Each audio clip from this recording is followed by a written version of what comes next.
So if you take an artist who we know, and they'll tell you, I just sing the songs. I don't write them. Their catalog. Which is a lot of people. It's a lot of people. It's more people than what people assume. Absolutely. Then a lot of those people are just looking at selling royalties, either from sound exchange or their record sales. Okay. That is what their catalog is going to consist of. If you're an artist that does write, so you write your lyrics, think most rappers. And so this is why I've always said you could have a rapper that maybe only went gold, who can in theory have made more money than an R&B singer or a pop singer that went 2 times platinum if that rapper wrote all of their lyrics, because they're getting published. That's a good point. They're getting publishing income, right. Whereas a singer or an artist that does not write, they're only getting record royalties, and that's a different recoupment stream. Right. So you have a rapper who's had like 3 top records as opposed to a recording artist who's had 10, but they don't write. That rapper, in theory, could still make more money.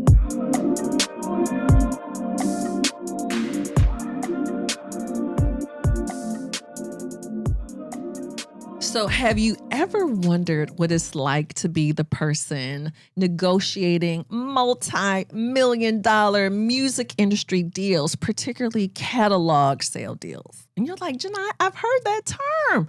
Like, what is that? Y'all, I am so excited because guess what we're doing today? We are pulling back the curtain once again on the entertainment industry. Y'all know I work in the business and you always want to know what's happening. Who do you know? What's going on in the business? And I'm so excited that I have a friend and major entertainment attorney that's with us here today, Uwonda Carter. How are you, my friend? I am well. Happy to be here. Thank you for having me. Oh, look at you sounding all professional. Because I am. Listen, she's already distracted me. So welcome back to another episode of the Thank Me Later Show with me, your host, Jini, where we help you master your money and transform your life. And the transformation that we're working on today, y'all, is all things tied to the money side of the entertainment business, particularly catalog sales. Because y'all be hearing these ridiculous numbers. And guess what? A lot of that stuff is actually true. Those numbers aren't really inflated. And that's the money, that's the bag that you actually want to get to. So I want to make sure that I take a minute and properly introduce my friend, because I want to make sure y'all know who's in the building today. Look at you. I can't believe you're trying so hard to behave so well today. You're doing a good job. Thank you. So our guest today is a friend. I can only say I only have like a handful of friends in the business. It's because you're not friendly. That is true. That is true. But one of my closest friends, who is Uwonda Carter, is a transactional attorney who advises clients on corporate and commercial transactions and entertainment matters. She is the founding partner of Carter Woodard. We're definitely going to talk about Carter Woodard today, a firm that counsels companies on their professional development and drafts and negotiates various corporate documents related to the business formation and advancement, including joint ventures, partnership agreements, all the different types of agreements related to the entertainment industry. That's film, TV, music, and otherwise, right? Correct. Yes. Uwonda is also a very prominent attorney in the fields, again, of entertainment with every aspect: media, music, TV, motion picture, book publishing, and marketing. And thank you for being here today. Thank you for having me. And that is all true except for the part that we're not friends. Okay. I stopped her from being my friend earlier this year. We're just colleagues We're now. just colleagues. She has reduced me down to colleague. I know she doesn't really mean it. Don't even worry about that. So now what's interesting, I think we've been in the business just about the same amount of time. This is my 30th year. I think you're just a few years behind me. Yeah, just a few years. This is my 25th year. Oh, wow. Yes. Congratulations. Thank you. Aren't they like dog years to some degree? They are like dog. I feel like I've been doing it for about 45 years. At least 45 or 50. And tell me though, how did you even get in the business? Because I know a lot of young people who admire the industry, who want to be an attorney, like people, they want to be in entertainment. Like, how did you end up there? So I was a criminal justice major in undergrad. I chose that major because it required the least amount of math. So did not think about what my future would be beyond not having to take a bunch of math classes. Right. Did internship when I was in undergrad and realized I did not want to work in the criminal space. And as I've been told, I like to talk a lot. So I had to figure out a job that I could use, my most formidable weapon, my mouth. Right. And that was law school, long story short. When I went to law school, I was like, oh, I could do criminal law. I didn't want to work in that space. Do that. I didn't want to do it. I didn't want to work in that space at all. And then I remember saying something, we all give credit to Oprah for a quote, so I'm going to give it to her. I don't know if she actually said or she repeated it. Like, figure out what you love to do and then find a way to make money at it. Right. And I love entertainment. I do. I'm the person that I will read the credits at the end of a movie, when it goes off. When we had CDs, CD liners, I would read the credit. I love music. I love television. I love film. I have no talent. Right. I can't sing. I can't dance. I can't yodel. That was not an option. That was not an option. Right. So I figured out what I could do, and that was working in the entertainment space. It's not what I wanted to do initially when I went to law school, but it's what I ended up doing. And then this was right as the industry was starting to grow. So LaFace, I think, had just started to come around at the time. It was So Def or whatever. But I graduated from law school and moved to New York because I wanted to work in the industry. And I ran into Louise West at a CLE event, and she was like, things are great and booming in Atlanta. If you know anybody there, you should go back. And it was not like, hey, get out of here. It was like, take advantage of the moment. And I'm glad she told me that. I'm glad that I came back home. Right. And it has served me very well. Right. Yes. I was going to say, just want to mention that you are an Atlanta native. I think that gave you a competitive advantage I think here, so, too. yes. Because you kind of knew how to move around a little bit, and you literally saw from the beginning of the industry really taking root here. Yeah, and it was before we had this mass influx of people coming from, and again, it is what it is, but everybody that I started working with, for the most part in the industry, were people who had either grown up here, Right. Orlando McGee, or people who had come here for college. Interestingly, of my first 3 clients, 2 of them are still clients to this day. Oh, I love Yeah. that. Yeah. Oh, I love that. Yeah. So before we get into this whole conversation about catalog, what Okay. it is, catalog sales, I just wanted to back up, and I wanted us to talk about the story of when I called you one day because I had a very close family friend who had a cousin whose son at the time, I think he may have been maybe like a senior in high school or just graduating high school, had made this beat. And he was selling it to a well-known artist. And they had, of course, sent him a contract. And I was like, you better not sign anything. Don't you dare sign anything. I think they had offered him, I don't know, $1,000. It seemed like $1 million to a kid. Yeah. And so I called you and I was like, hey, I don't know, how viable this is, but will you take a look at it? Will you please have a conversation with them? So long story short, you meet with him, I think his family, and then what happens? Kind of fill in the gaps of what happens. What happens? Yeah. And so, we do the introduction, and I am very grateful. 99% of my clients now are referral based. Right. And for somebody who hates to network, that works well for me. Right. So he came in. I was his mom, if I'm not mistaken. And we met. We went over. This is when we were still doing face-to-face meetings. Everything now is on the phone or video call. And we went over the contract, and it was a viable placement. Right. But obviously, there were some things in the contract that needed to be done better. And that's generally what happens. We go over the contract. Now, and even then, my first thought is what your question was. Is this legitimate? Right. Is this somebody that you really want to work with? And there would be a bunch of different reasons that the answer could be. We all know the yes. I'm going to get paid. My song's going to be on the radio. It's going to be on an album. There's something next. The no's are, do these people actually play? And there is a well-known label out there. They're still popular, but not as popular. They don't pay for nothing. Right. And so I would tell everybody, you're probably not going to get your check. You're going to get this placement. You're going to make money. You will never see your advance. You will never see your royalties. Right. And unless you audit them. That was the only way that they would pay, if you audit them. Right. And then, just walking them through what the terms are, why you Right. should ask for this, why it should be more money, Right. what that means. And so then hopefully it goes well and you work with them for a long time. Right. And I think at the end, I think you ended up getting him like 4 or 5 times, if not more, what they offered. And I was just like, they literally were getting ready to sign. Yeah, because he was like a sophomore in high school at the time. He was like a so kid. $1,000 to a 14, 15-year-old. Right. They just hit the jackpot. And also what we have to understand, which is what I tell people also. Right. So you think about $1,000 to a child who was probably just getting an allowance, maybe Right. $25 a Right. week or something like that. And now they have $1,000. But also what I like for people to understand is you think I have this placement. If this one isn't, Beyonce, the next one is going to be, or it's Right. going to be Taylor Swift, or it's going to be whomever, it is, Lil Yachty, or whatever the case may be. Right. And so you want it. And you're thinking, if I don't say yes to this, there'll never be another opportunity. Right. And having to manage clients through that, Right. and even signing bad record deals, Right.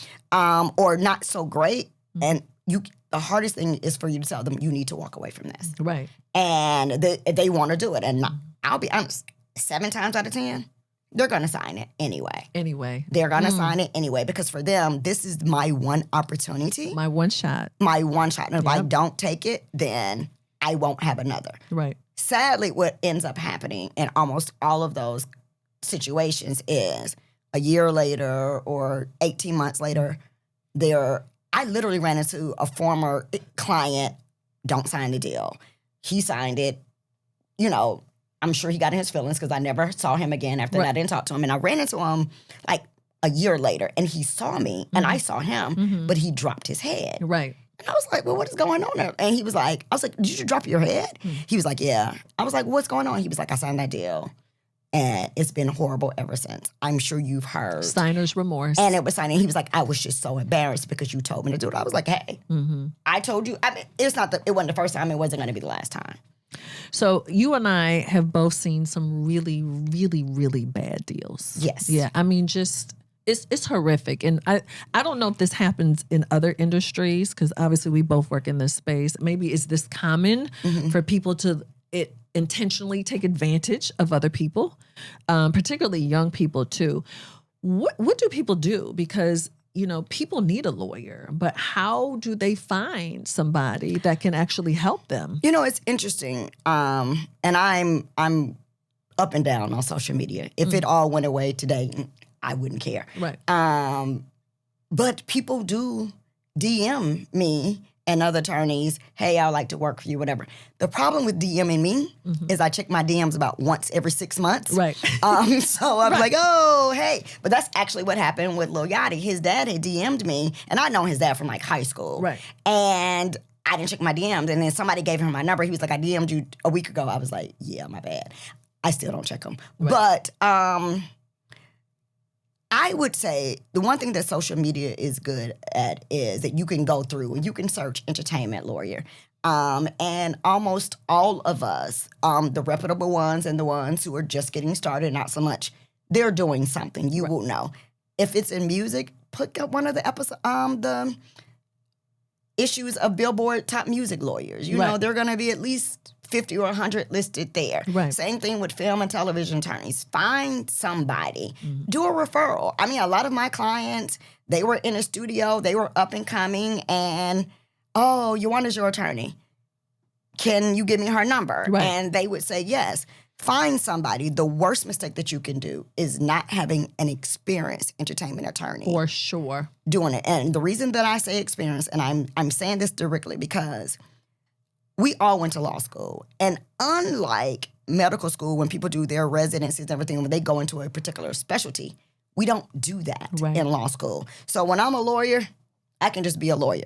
Fresh out of school. Fresh out of school. What you don't need me, somebody who's been doing this for 25 years as an entertainment and business practitioner, is doing a criminal law case. Right.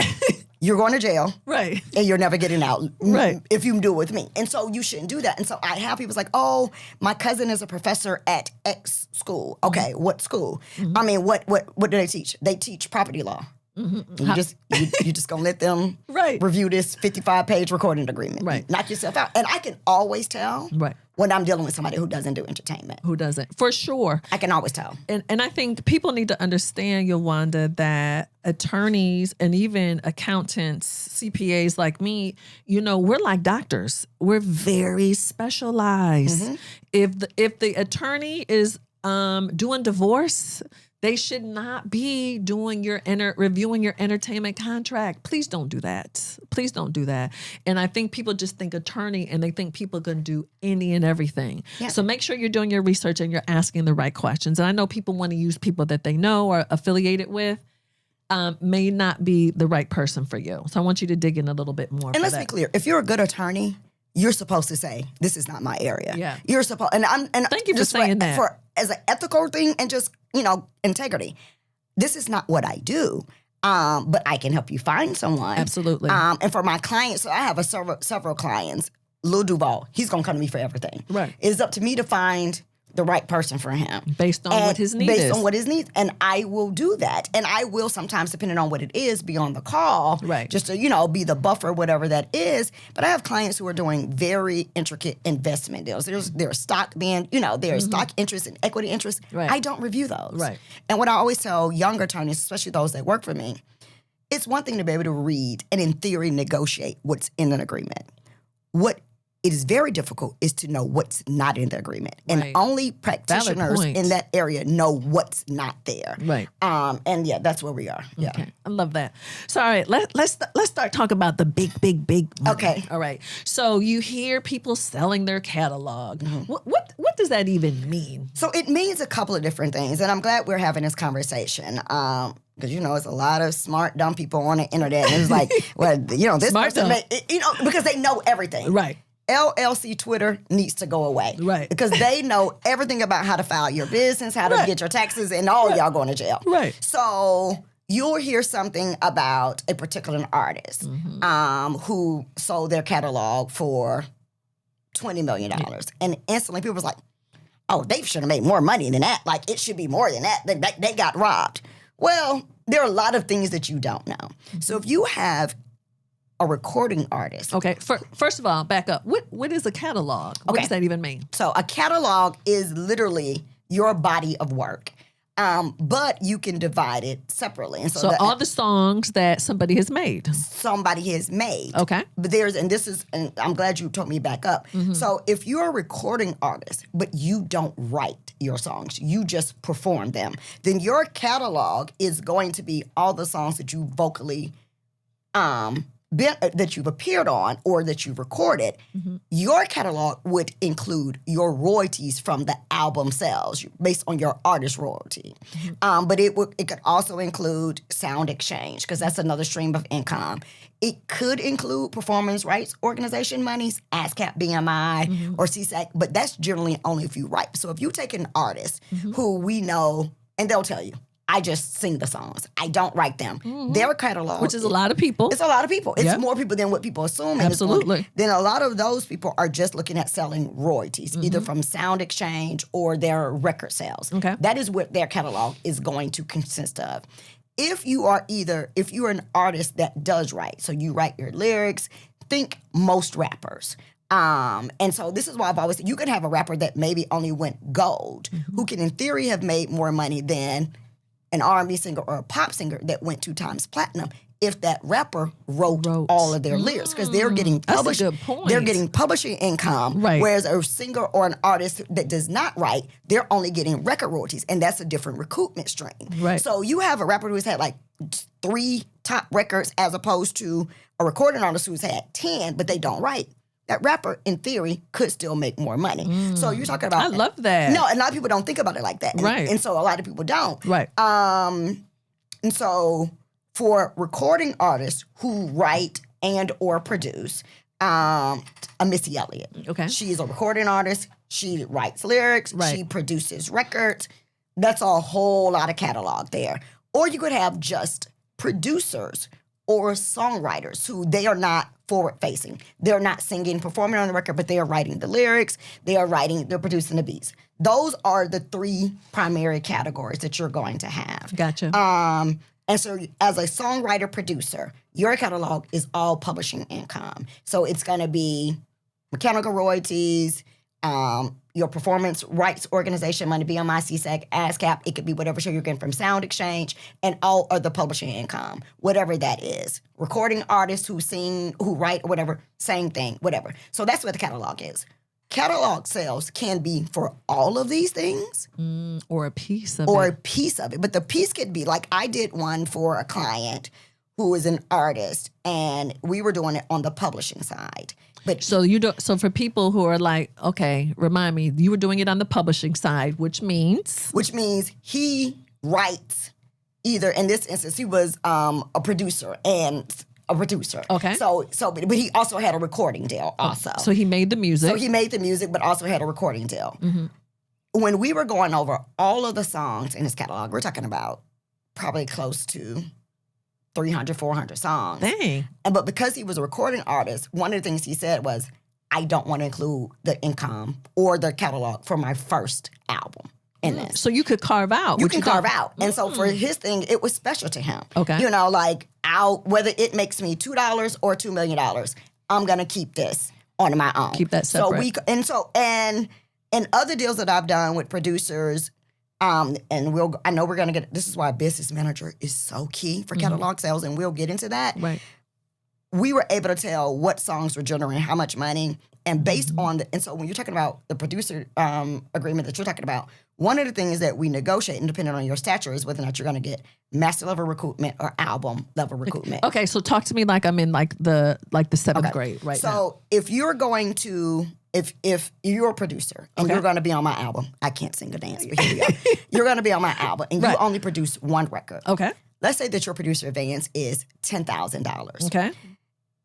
But the entire album, it costs $500,000 to record this entire album. Okay. So you paid me an advance of $10,000. Yep. Maybe another $10,000 recording costs. I'm making these numbers up. Okay. So in theory, for the one record that you produce for me, you're at $20,000. Right. If your recoupment status is album level recoupment, although your $20,000 Okay.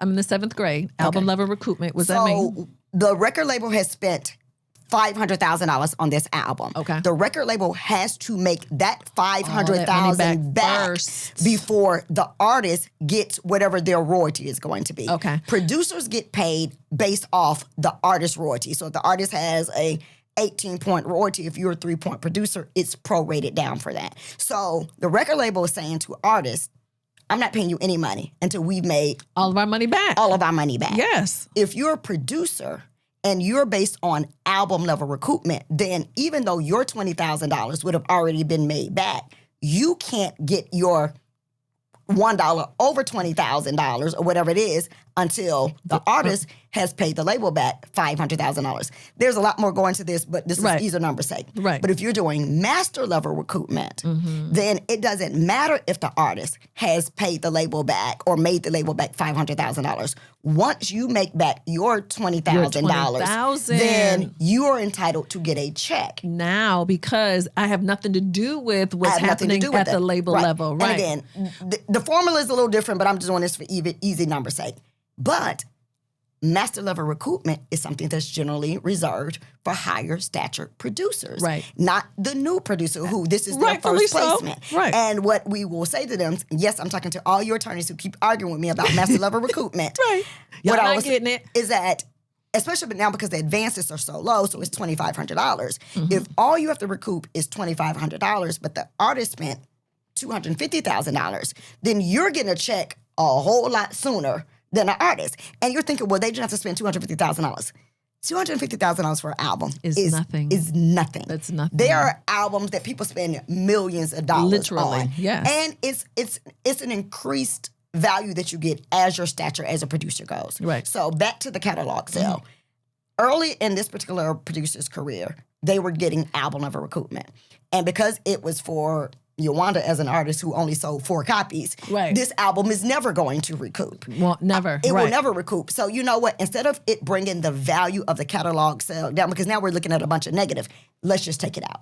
Let's remove it because it could drag on the value. Absolutely. And that is something that is never, think about your credit, you Right. know, whatever. If you have a bunch of open credit lines, you're not Right. paying them off, paying the minimum, Right. it's going to bring it down. Right. So you're excluding certain we're projects excluding to boost up the value of the catalog. Because if Gotcha. it's, oh, this is not going to recoup for 16 years. Oh, Right. good Lord, we're not doing this. No. Remove that. Yeah.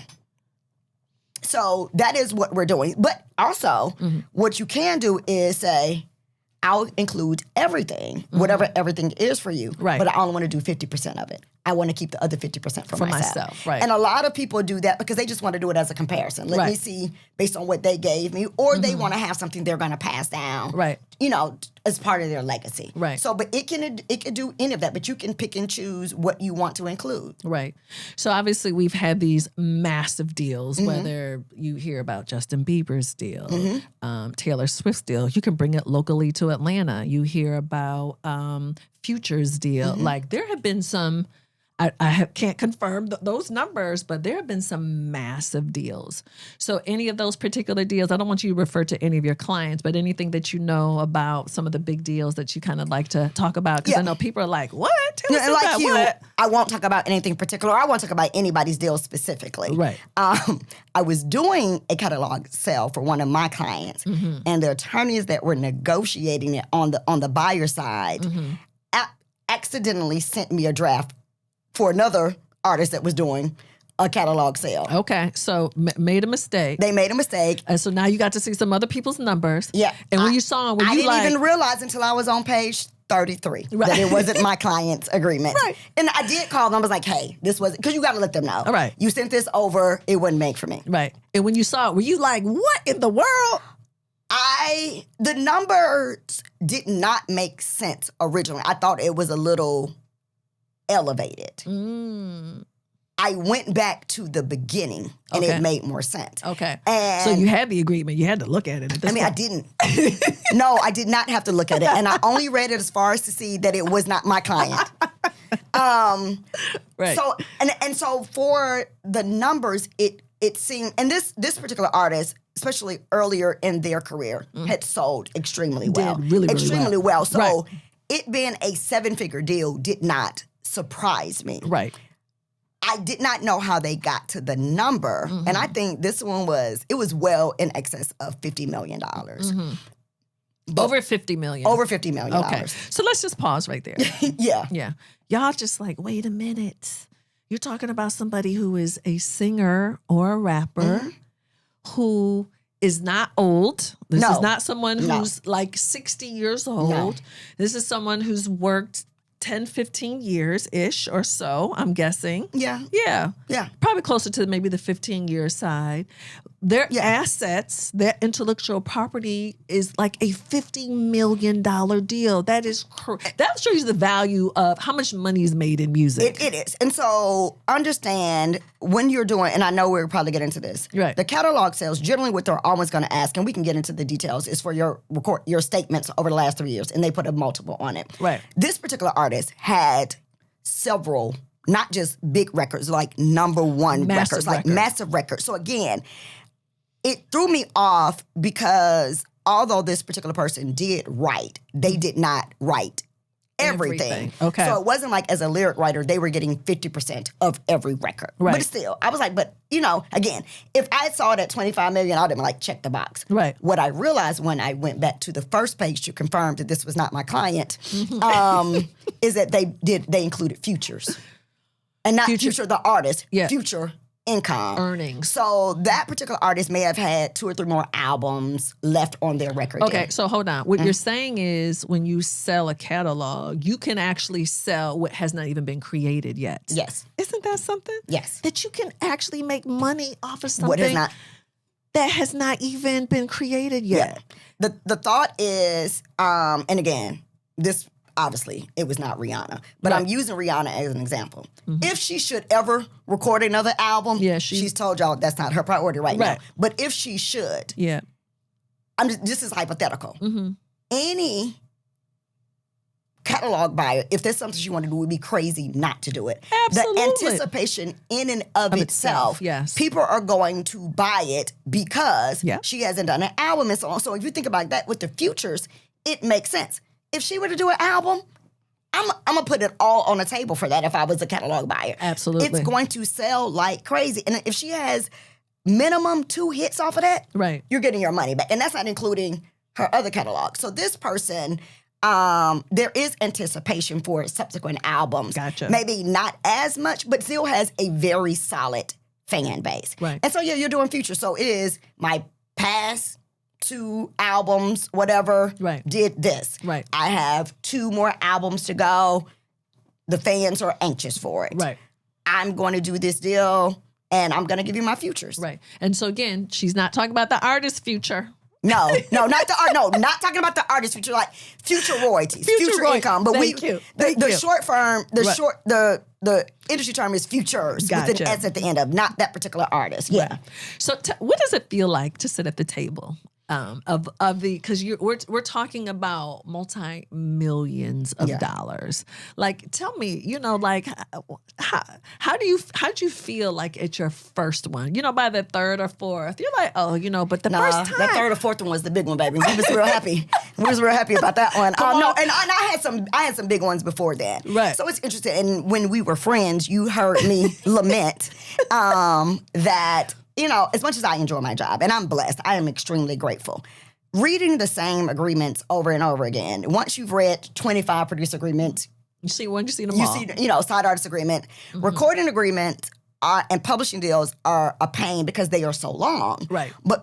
And as long as I've been doing this, I still read that first draft. Right. As if I've never read this agreement from this particular company ever again. I read it from the first word to the end of the word. Right. But at some point, you was like, and it takes me. First pass on a recording agreement is going to take me about 3.5 hours. Right. I've read this from this company before. I know they sent me up, something they already know. But I'm going to read it. It's boring. Mm-hmm. And so doing catalog sales was exciting. It's like doing something new. Right. You're still in your space, but it makes you put on a different or additional thinking cap. Right. It also makes you make a lot of phone calls to business managers and tax people and corporate people. Because there's a lot of planning. It's a that lot has to of go planning. with it. It's the planning of what they're going to do with the money, but there's literally language in, how we want to break up the money. Right. I'm sure you're aware of the capital gains tax conversation that people have about, doing those. And so I have to get on the phone with these people so that I can, have that conversation with my client, or they're not even thinking to ask their business manager about it. So we have to get on the phone and I have to send them the language. So a lot of the language we do for catalog sales, I send it over to their financial professional, business manager, and tax person. What does this look like for you? Right. What do we need to do? And they were like, okay, let me go. And we do that. And so, but it was exciting to do it. It's long. I'll always tell it pays a lot more. It pays a lot more, and it should. Absolutely. It should, because there is a lot of work to do, especially. And so I've done about less than 10. So let's just say somewhere between 5 and 7. Okay. Half had business managers. Right. The other half did not. Right. And I just want to tell you, having to get your client to sign into all of their accounts and get you 3 years worth of statements when they don't know the password is the worst thing ever. Right. And then also, too, is difficult. And I appreciate you talking about it, because this is how, in my role as the business manager working with the attorney, we have to go through all the scenarios. If we get all this money up front, what does this mean? What does it mean? From a tax perspective, not just from a tax perspective, can they responsibly handle all of that money at one time? Are we breaking up the payments over a certain number of months or years? Like, we really can control all of that and help people, protect people from themselves. We have to control it. Yes. And I had a client who was young, but had a, producer young, and me and the manager's like, now he about to blow this money.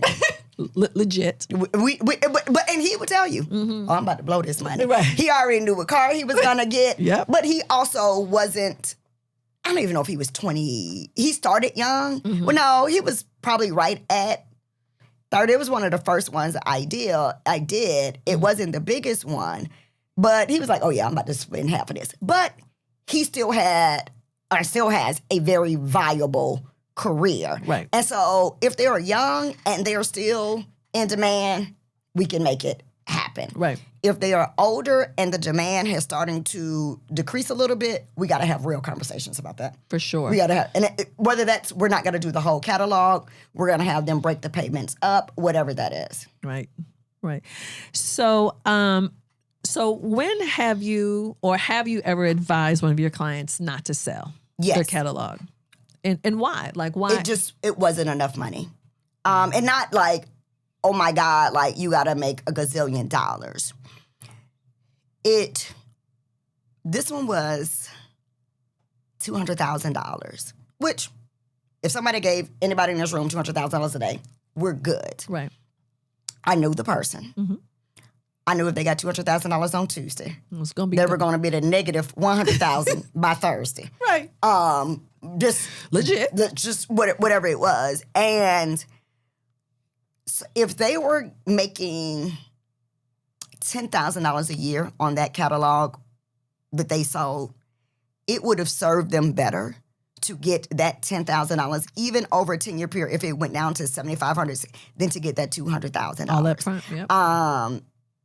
I just knew that they weren't going to do it. And honestly, if they had waited a little bit longer, probably could have gotten it up to $500,000. But the same reason I said you shouldn't do this is the same reason they did it. Right. They couldn't wait another 2 months. They needed the money. To double that or whatever the case may be. Right. And this person is not young.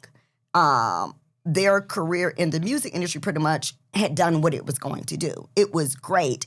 And I've done that. If I just know it's not going to be enough money to do whatever it is you think you're going to do on the other side of it, right. I would just say wait, especially if you have income coming in. Right.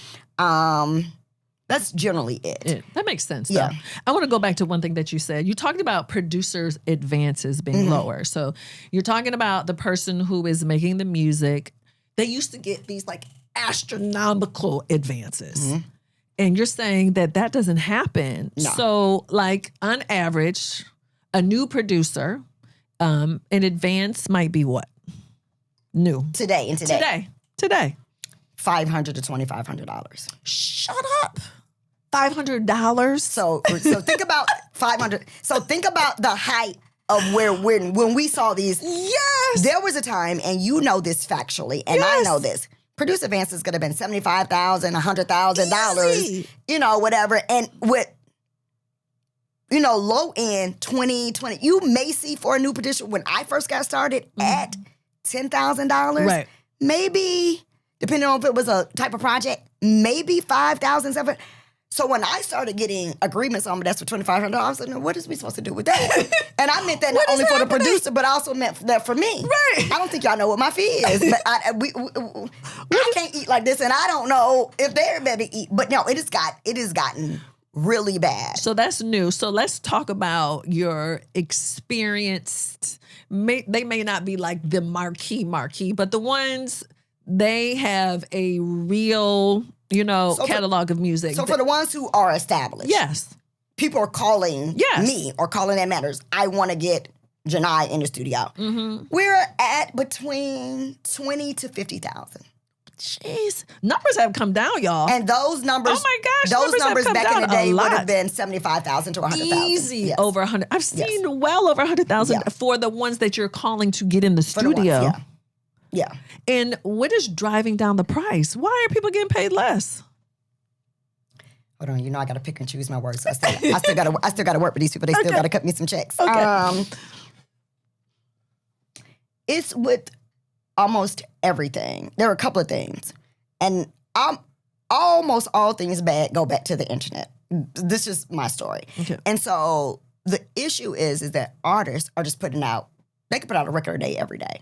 They could put out an album every 3 months. So so when I started, an artist put out a record, and it would be another year or so before there was another, if not longer than album. that. Yeah. So you're also talking about before we had the internet, a single would come out 8 weeks before the album came out. So that was the lead up time, and we would have all the remix done by the time that album came out. Now we get a phone call on Tuesday. Well, so-and-so dropping a record tonight at midnight. Well, ain't nobody decided to tell us nothing tonight. As in, can y'all believe that literally that a whole song could be released and in there's no 7 hours, and because they're there's calling no us documents. at 5 p.m. to tell us Right. the album is dropping no at midnight. documents. This can't happen in any other business though. I can't Let believe. me make it worse. It's a record that's coming out in 7 hours with no documents, right. and it has a sample in it. Has not been cleared, Lord. Jesus. Has not been. Now, this certainly has to be a rap song, though, for sure, right? This is So generally, yes. Yeah. But I represented an R&B singer, and we started doing the clearing the project 3 months out, clearing, meaning getting all the agreements together for the album, Okay. reaching out to all of the participants, producers, side artists, writers. sample owners, that. whatever. So, Right. and so this is one of the things I like about this particular label. Like this parent couple, we're doing at minimum once a week calls, twice a week calls. Love that. You know, going over every song on the chart. We're down to the last 2 weeks. This interlude had 2 samples. Not an interlude. It Not wasn't even even a song. a full song. It had- Jesus. Can you imagine clearing an interlude? Could you imagine spending 4 weeks clearing an interlude? Who clears That an we apparently me, the managers, the record label people, the sample clearance people, and whatever other managers we can find that's willing to have this conversation. It took us a month to clear a sample for an interlude, and we all kept saying, "You know, we could just take this off the We album. can just take it off. We could just take this off the album. What in the We could world? just take this off the album. It's an interlude. We should be doing when you come. We should just be. We should have more like you know how like Liquor? Law and Order. No, Oh, shut up, sorry. girl. Like Law and Order, like a new episode. Yes. Like here are the facts, and we're like, what? Oh yes, we Happened for should real? definitely do that. Let's make it a segment. is so funny. And so generally, yes, with rappers. Right. The one thing that I will give to most rappers, especially the younger ones, is that they will tell you, or rap producers, it's got a sample in it. They know now going in the building, it has a sample in Right. it. I had a situation with a project that came out a couple of months ago, and there's this thing where artists will work with multiple producers, not producers who work together. It'd be like 5 sets of producers on one record. Right. It's a nightmare. Right. And so my client and one of the other producers did let the artist's attorney know there are 2 samples on we included this sample. Right. Album's coming out. We're 2 days away. And they were like, oh, there's this other sample. So none of y'all are going to get any publishing. Lies you tell. Right. We told you. We have it in writing. We have a text thread and an email thread Right. where we told you about this sample. Right. One of the other 3 producers included a sample. They did not tell you. Y'all deal with that on them. Right. We're not gonna Why take hold the it up? Because I know you've seen it. I've seen it too, Oh, yeah. where everybody's money has gotten held up Absolutely. because of one producer or one writer Yeah. who all the documents aren't done and nobody is getting paid. No, and that's nobody will. common. It's very common. Right. I have an independent client, they're an independent record label. And they literally just act as a distributor. You know, they give the money, and it was the artist. It is always, in this day and age, the artist's responsibility to clear the album. Labels give you the money. You and your team go get these agreements done. The artist did not clear a sample. Artist, label, everybody got sued. Everything has just been held up. This sounds like more of a soap opera than a legal practice here. Yeah, Tyler Perry can make money out of this. Make a whole lot of money out of Come this. on, Yeah. come through, Tyler. Right, come absolutely. through. So- we got an idea for you. We Yeah. got an idea for you. All right. Oh my gosh, I could talk to you all day long. All right, so I'm going to pivot a little bit. Okay. So, when we let the people know who are part of our Thank Me Later community when our guests are coming, and so they get to submit questions to us in advance. So I have a question from you. Okay. This is from Melissa, who lives in Atlanta, and she wanted to know, how has working in the entertainment industry changed how you see fame, money, or success? I just want my money. I just want my money. Right. Amen. Interestingly, and I know you said you talked to a lot of young attorneys, they want to do this. Right. When I went to law school, there were maybe 3 or 4 people that talked about doing entertainment law. I'm the only person that is doing it. Right. They're doing well in whatever else they're doing. I'm the only person. Nobody was talking about it like that. I blame the TV show Entourage for this because everybody thinks it is sexy. Right. There's nothing sexy about this, people. Yes, Right. we can go to award show. Right. Yes, we'll Go go to to some parties shows. or Yeah, whatever. right. But once you stood up in 4-inch heels for so many hours of your life, it is what it is. Right. And I appreciate it because I've met great people. So I met you and I met other people. I have great clients. And I'm at a point now where I can choose my clients in that if I don't like you, I don't work. I have really good clients. Like Right. I don't have one bad. that. I don't have one bad client. I love that. But what being in, I won't call it fame, what being in the front for a front-facing talent is, it is the having to keep up with the Joneses. Yeah. And for my clients who have made very bad money decisions, it was you bought the 15th car that you didn't need. Oh my God. You bought a house that you can't upkeep. You bought your mama and your daddy and, somebody else a house. I'm always like, can you buy your parents a house? And you just live in an apartment for right now, if they're that kind of, but then they don't pay their taxes. Oh my God. Because if I have to cut a check for 6 figures to the IRS, Okay. that means I can't go buy this car. Right. I can't go tear up the mall at whatever high-end store I want to go into. Yeah. That is the biggest thing that I see. And I always have conversations. Keeping up with the Joneses. Up front. It's like, Yeah. you please got to pay your taxes. Right. This money is going to come. That is the worst thing. And entertainers, some of them, like the attention they get from the audience. They feed off of that more than Oh my anything gosh. else. It's like a drug. And that's when you see some people acting out. It's really the attention that they want, and it's sad. So it's like good attention, bad attention. You know, it's like kids. They'll act out. They're going to get it from you one way or the however other. they can. Right. So between that drug, as you say, Yeah. wanting that and not realizing it's time to pivot. Right. I always tell them, Publix is always hiring. Can you please just go Shut work up, there? Uwonda. Just You are please crazy. go work at the grocery store. Why did you, girl, Publix? Okay, McDonald's. I don't really care where it is. But you need to pivot, though. There is a construction crew on every street in the metro area. You can go work in construction and make really good money. Right. You've made. It's difficult. I literally had a client, and I really like him as a person. Mm-hmm. Was behind $12,000 in his rent, and would send a note to the rental office. I'm gonna pay $6,000 tomorrow, and I was like, no, he ain't. He don't have $60. He just called and asked me to borrow $6,000. Right. And so I literally said to him, Right. where are you from? He was from the Midwest somewhere. He was living in LA, and we've seen people who moved to LA. Oh my gosh. And they can't afford to stay out there. Please don't do that. Yes. Please don't. Please don't. And I was like, hey, because he was like, well, I'm gonna be sleeping in your car. I'm sorry to hear that. Mm-hmm. And he had gotten a job, was not able to keep it. Where are you from? So he tells me, let's just say he says, Wisconsin. Can you go back home Absolutely. and regroup Yeah. for a year, Mm-hmm. save some money, Yeah. and then maybe move someplace cheaper? Mm-hmm. No, I'm not going back home. I'm going to do this. All right, well, here we are. Mm-hmm. No, I'm not loaning you $6,000. Yeah. Yes, Yeah. he was homeless. Yeah. And what I have seen too, and I know you've seen this multiple times, is like when people get in their stride, whatever, they're the songwriter, they're the artist, they're the producer, however, they start making the money. I'm like, why are y'all acting like y'all were born into money like this? It's just like, wait a minute, this is new, but they act like they can't make any adjustments, like their whole lives, like the silver spoon in the mouth.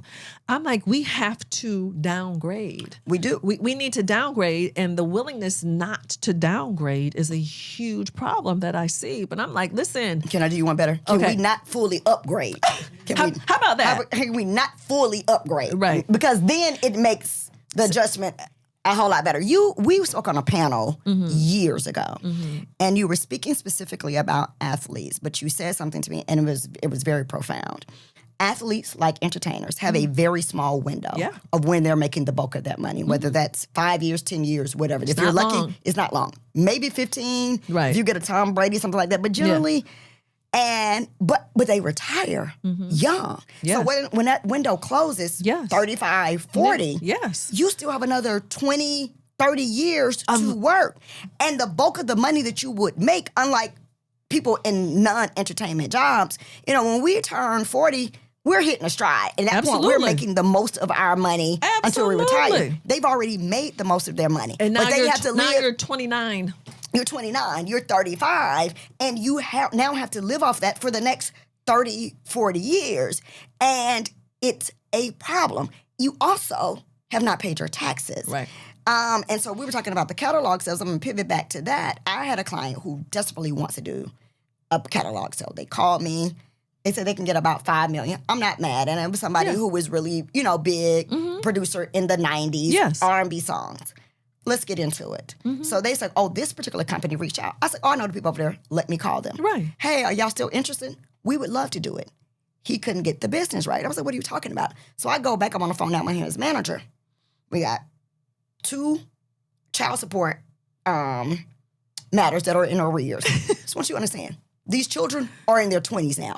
But you ain't paid child support for 15 years. So the children are in their 20s, but you still owe a crap load of money for both of these adult kids.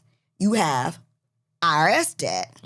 And this person lived in California. And apparently in California, what I realized then is that when you don't renew or register your company, there's like a penalty for that. Oh, for sure. Not just in Georgia, they just dissolve you and send you on your way. Right.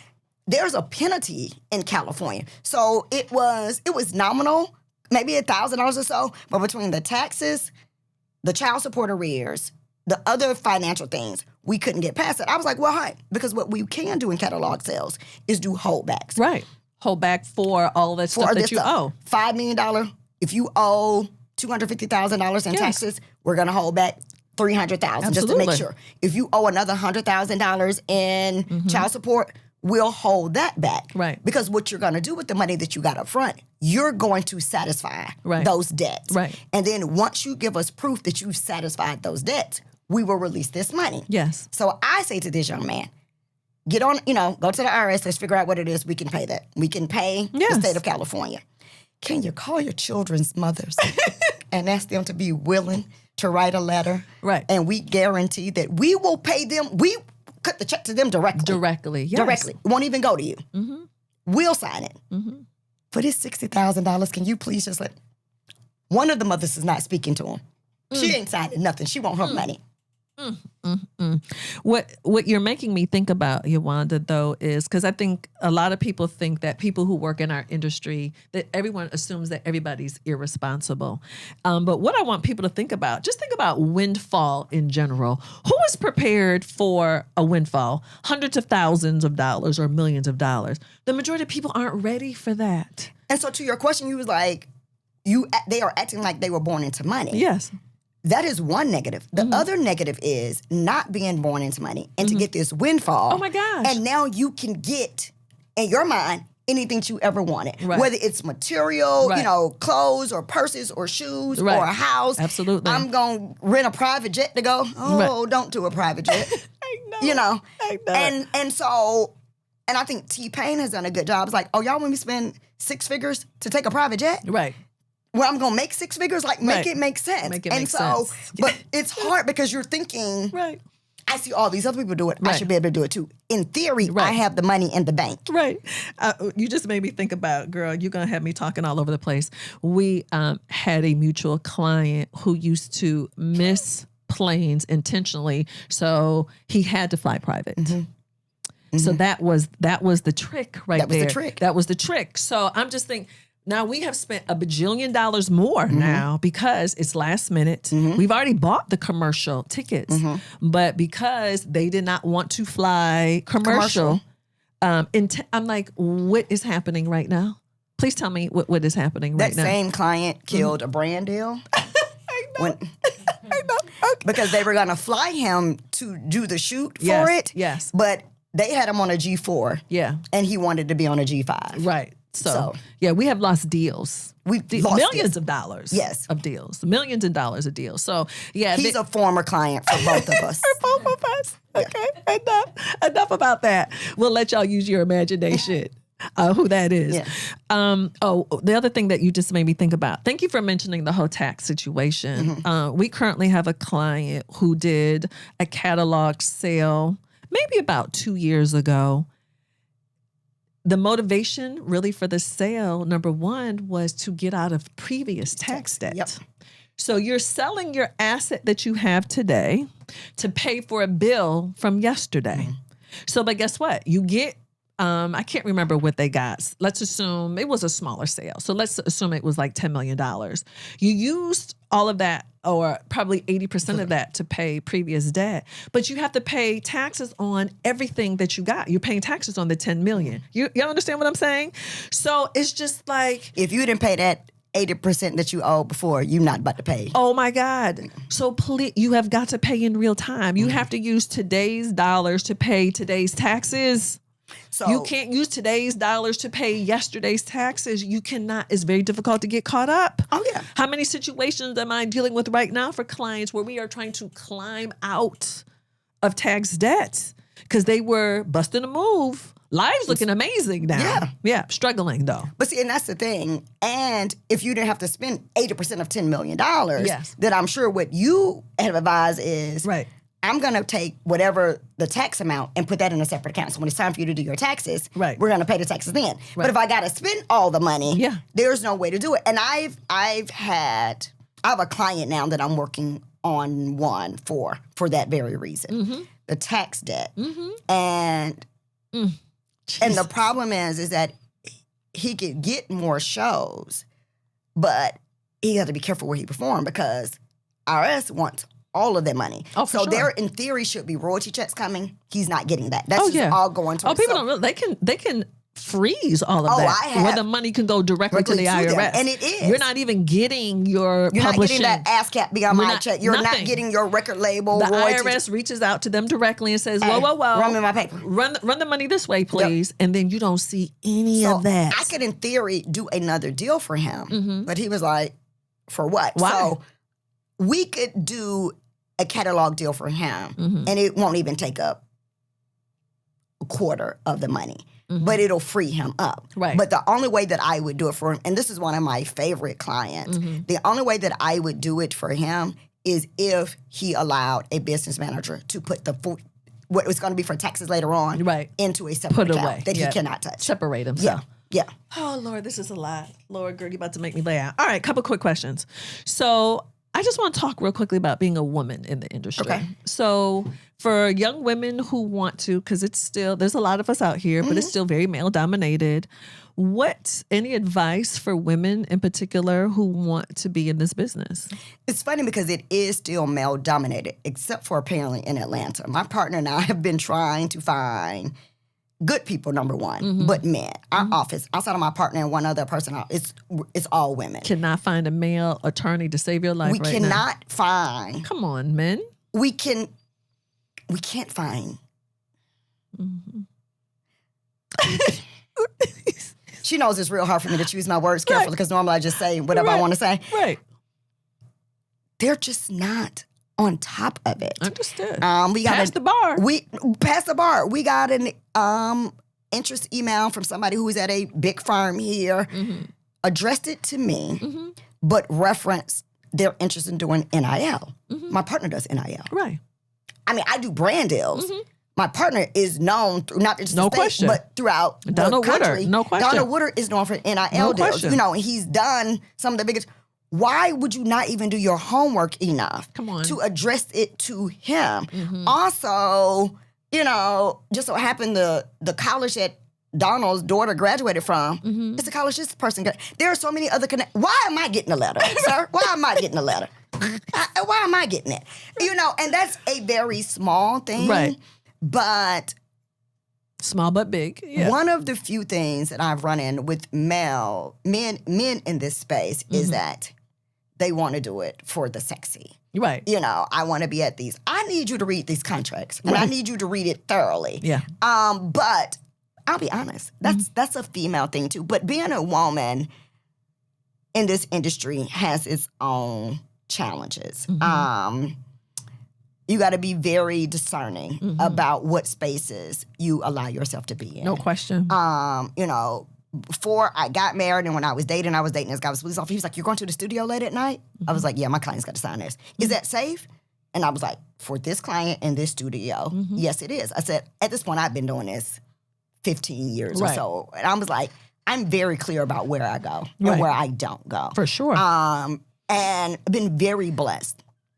99.9% of the men that I'm around are very protective. You know, they are big brothers, or they're not even going to allow me. That's clients, they're managers, execs. They're not going to allow me to come to a space that's not going to be safe, or the person's not going to be safe. Right. But a lot of young women, because they are hungry, and I mean that in a good way, will just end up anywhere. Where? And generally, it's never the forward-facing person. It's somebody else in the background who... The only situation I've ever had was somebody in the background. It's always. Yes. And the only one that I've ever had was somebody in the background. Yes. It's very rarely ever the forward-facing person. Right. It's always the creep in the background. Right. And so every opportunity is not a good opportunity.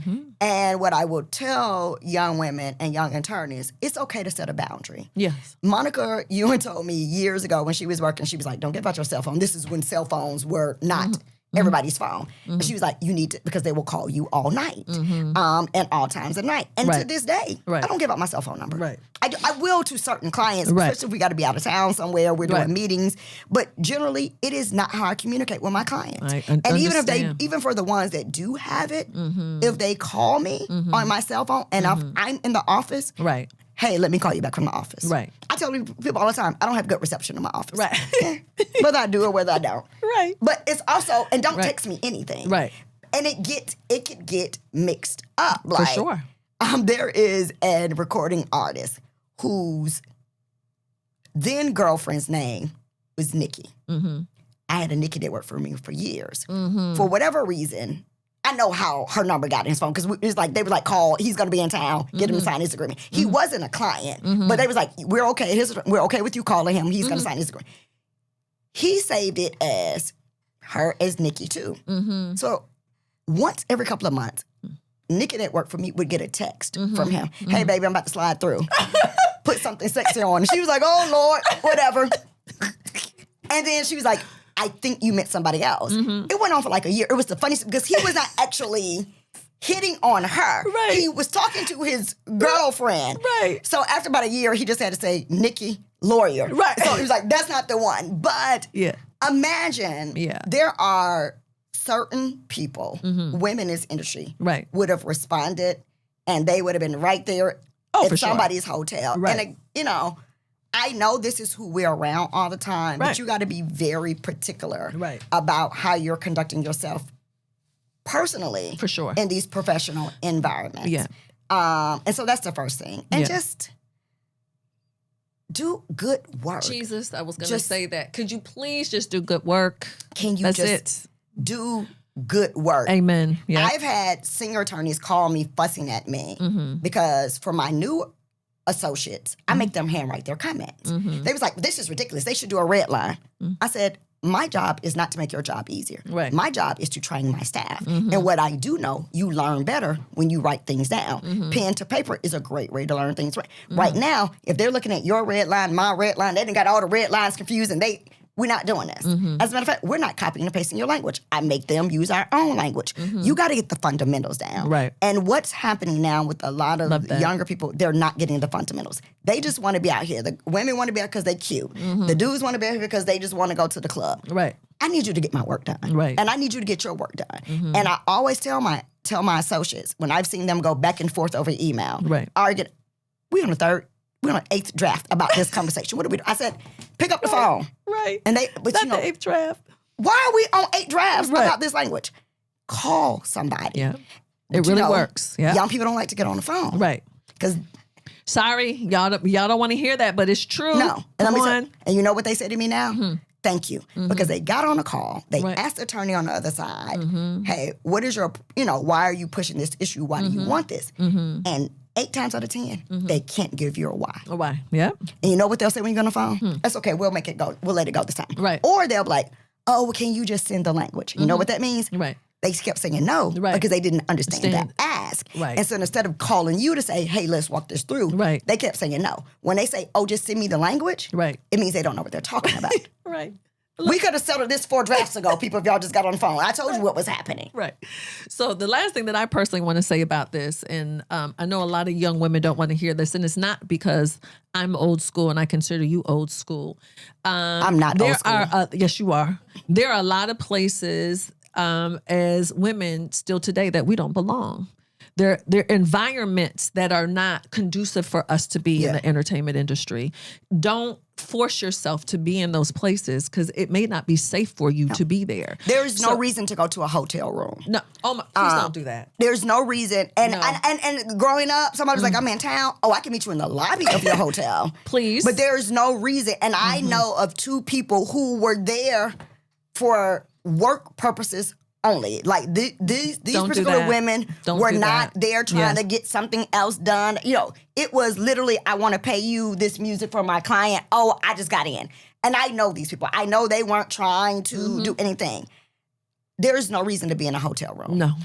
I know, well, because what they'll tell you is, oh, well, if we go to the lobby, we can't hear the music. Well, send it to me. Yeah. Or whatever. There's no reason to be in a hotel room. Yeah. There's never a reason to be in a hotel room. Yeah. It's really no reason depending on where you are. And I have done it, but again, these were long-time clients. Just to be sitting in somebody's car, you know, behind a building somewhere. Now, I'm not behind anybody's building, but we could be in a parking lot of a studio. I'm listening to something, clients want to tell you something outside. But there's no reason to be behind a building. There's no reason to be in the alley. There's no reason to be in a hotel room. Let's not. It's no reason, honestly, unless you really know the person and you know who's going to be there. There's no reason to be in the studio that late. It's a lot of interesting things happening. It's a lot, and so I have clients. I have a client who is bi-coastal, and when I'm in LA, I don't get to see him all the time. I will pull up. He's been my client for 15 years. Right. I'm going through the assistant and everybody else, and I'm literally in his room, or we'll go someplace else. I'm not doing that for somebody that I don't know or I just met. I'm just not doing it. Ladies, don't do that. Don't do it. Okay. It don't. All right. The last thing I want to ask you. So as we close, thank you. First of all, thank you for your time and your honesty You're welcome. and all your colorful, beautiful stories. Thank you. I have so many more. I know it. And no, I'm not writing a book. I know it. So I want you to finish this sentence. If any particular person in the entertainment industry or someone who has a relative, if they blank, they will thank me later. If they what? They will thank me later. Can I have 2 answers? Or you can do whatever you want, friend. If they pass on the deal, or the manager, or the record label, they'll thank me later. The other one is if they save their money. They'll thank me later. Come on, come through with the save money. Yeah. No one ever complains like, oh my God, I'm so mad that I saved all this money. That was so stupid. Who says that? No, nobody ever. Nobody old enough to appreciate it. No one ever No. has ever, oh my God, I saved this too money, much. and now That I was am stupid. 50 years old. And I'm stable and I have some money in the bank. No one ever complains about that. Nobody complains Thank about it. you for saying that. No, but it's the best thing. I mean, it's why, but I say it to professionals as well. I just had a conversation yesterday in my office about an attorney who should be disbarred, and he should be disbarred. But he doesn't have his practice anymore. He owes X number of dollars to the IRS, divorce, lost a house, all of these things.